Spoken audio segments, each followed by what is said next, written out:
msomi kabisa, leaders of thought and research. Now, our brother JB, unajua wewe, you're from this region, you're one of our best, fearless, full of experience. The Attorney General of the Republic of Kenya would say, I cannot sign documents in Dubai airport. Right? Yani, yole jamaa wanaobeba haya yote yakiwekwa mbele zetu, watu watastaajabu. But these are champions of change, fearless champions. And here stands tall JB Muturi. Thank you.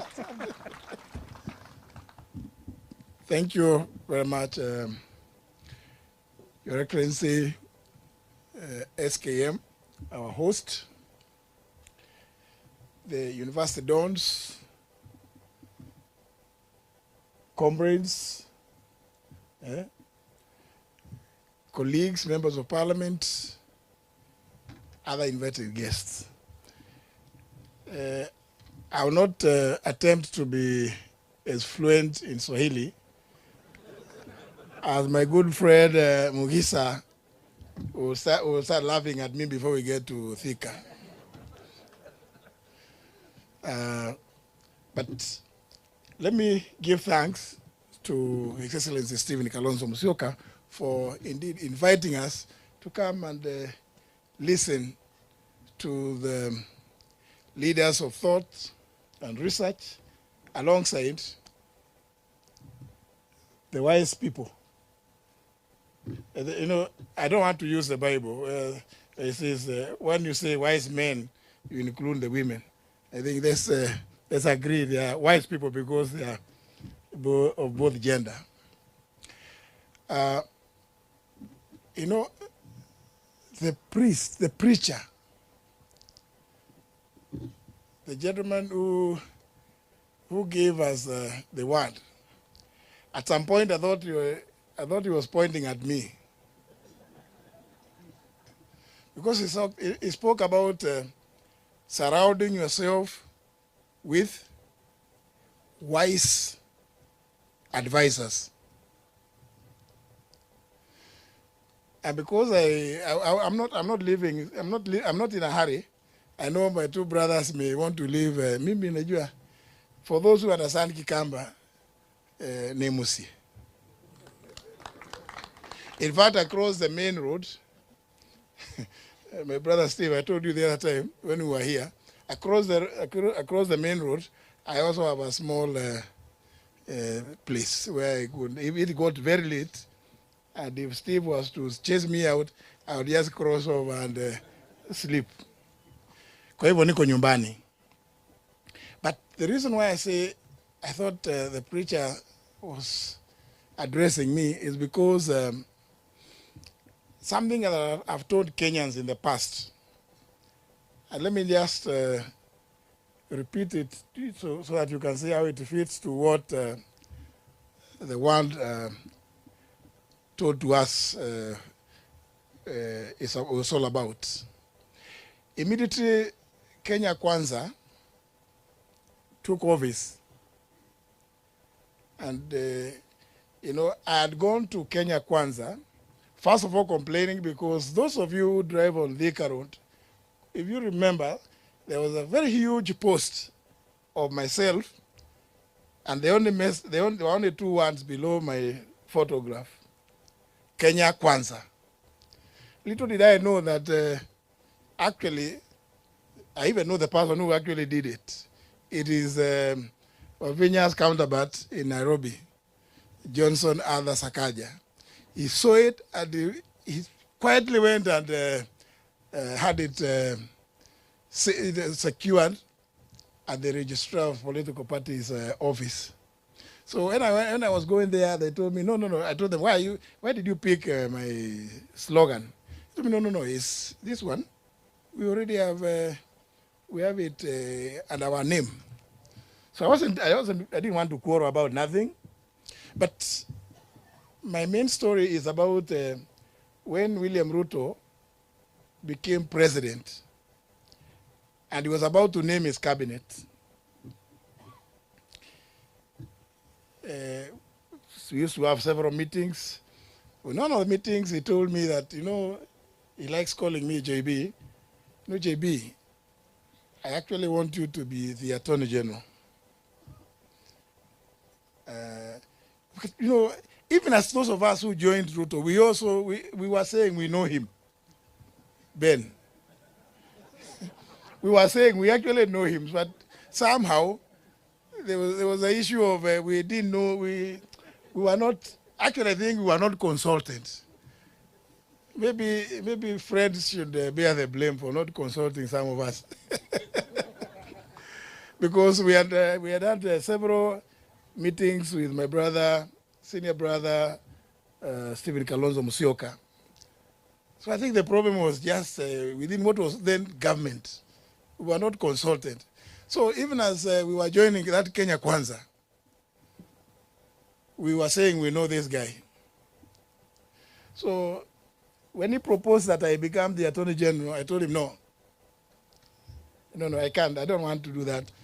I told him, my only reason of wanting to be in government is only one, that I put in 15 years in the judiciary, served 8 years as a member of parliament, and now I've done 10 years as speaker. All I want to, ndio nisikie nimekuwa kwa serikali. Mukisa ukitaka kukosoa mimi baadaye. Is if I sit in the national executive. But I don't want to be the Attorney General. And the matter ended there.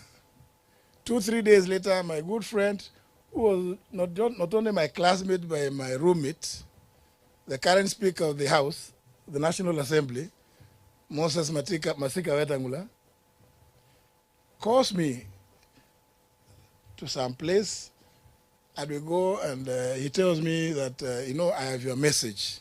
I asked him, from where? He tells me, from the president. I asked him, which message? He told me, when he mentioned to you that he wants you to be the AG, you declined. So I asked him, so what is his message? He's pleading that you did accept to be the Attorney General.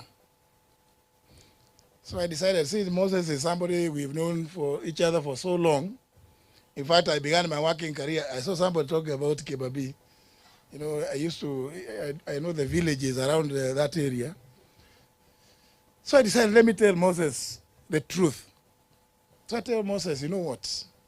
The reason why I would not want to do that job is because you and I know this guy. To be an Attorney General with Ruto as president is an extremely dangerous experiment.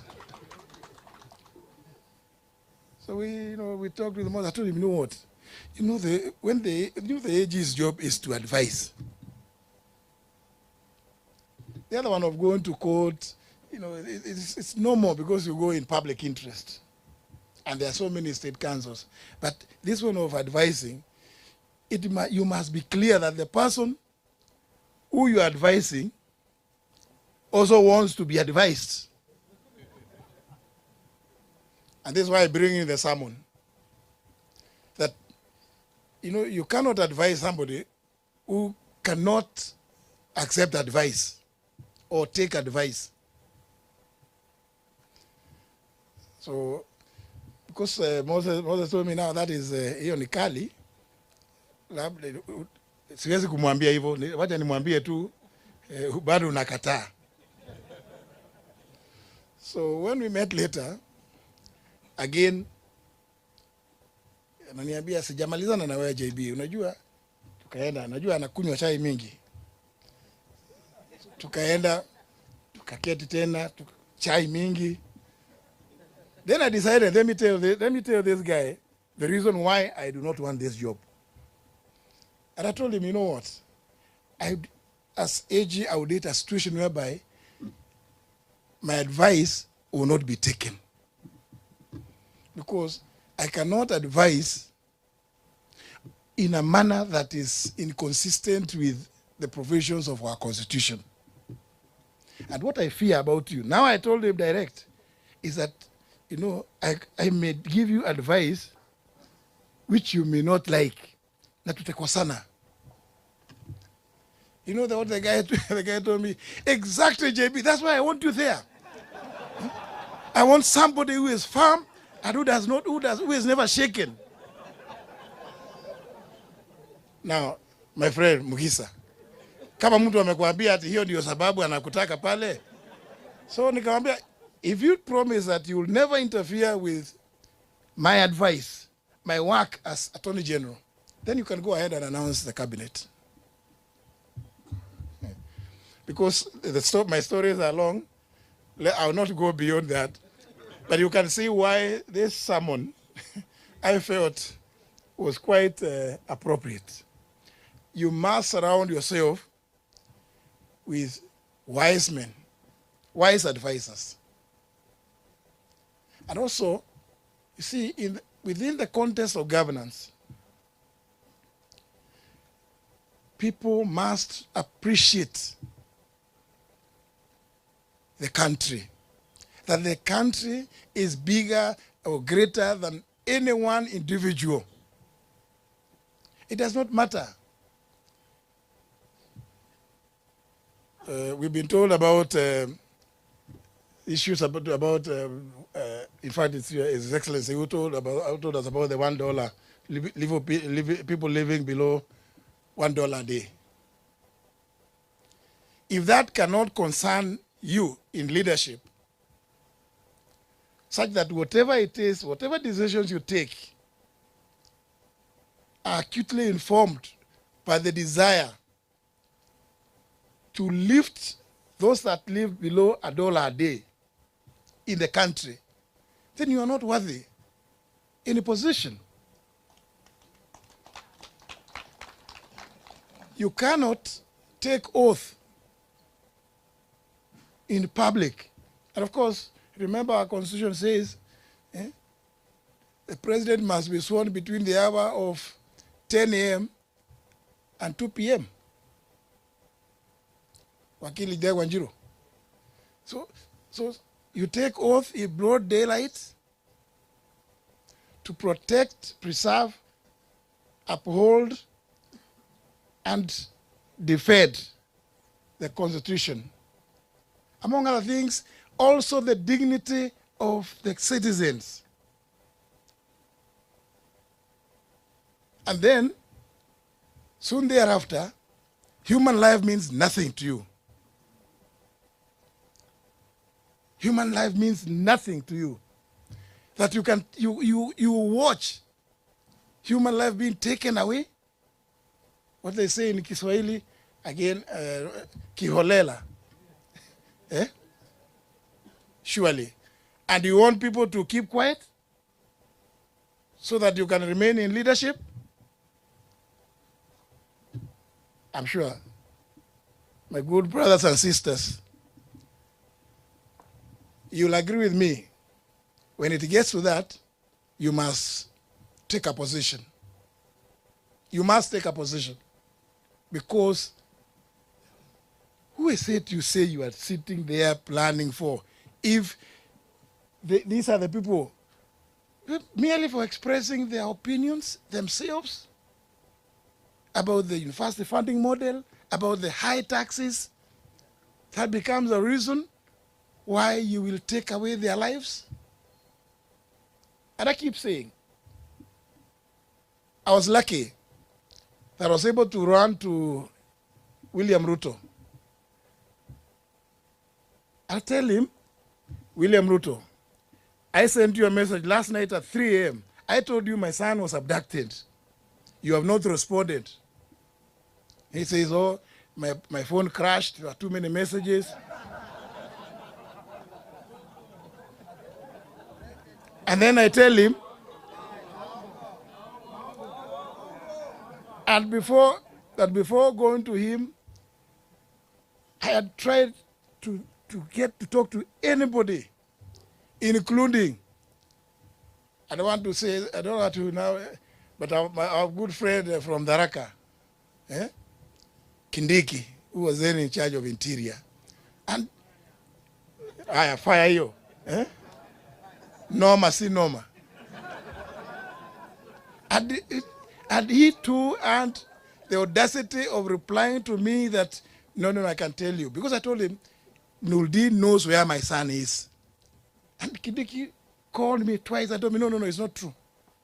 I have spoken to Nuldin. Asked him, but Kindiki, if you have spoken to him, why is it that he cannot pick my calls?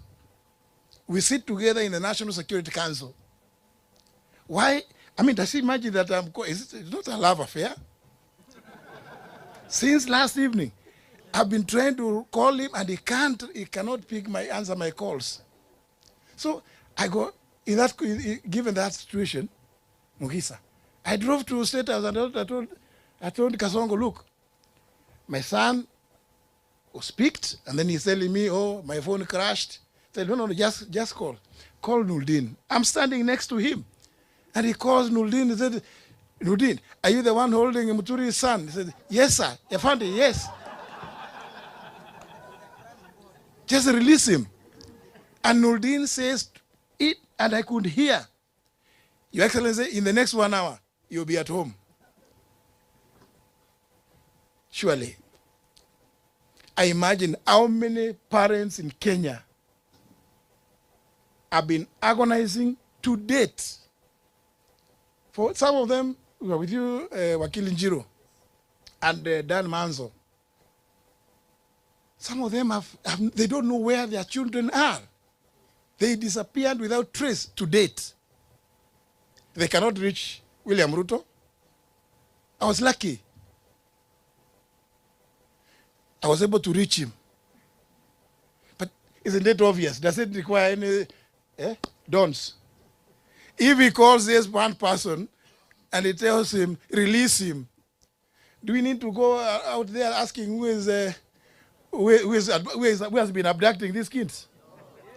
I mean, and remember when he was challenged on 27th of December last year at Homa Bay by Raila, he said, I'm going to edit.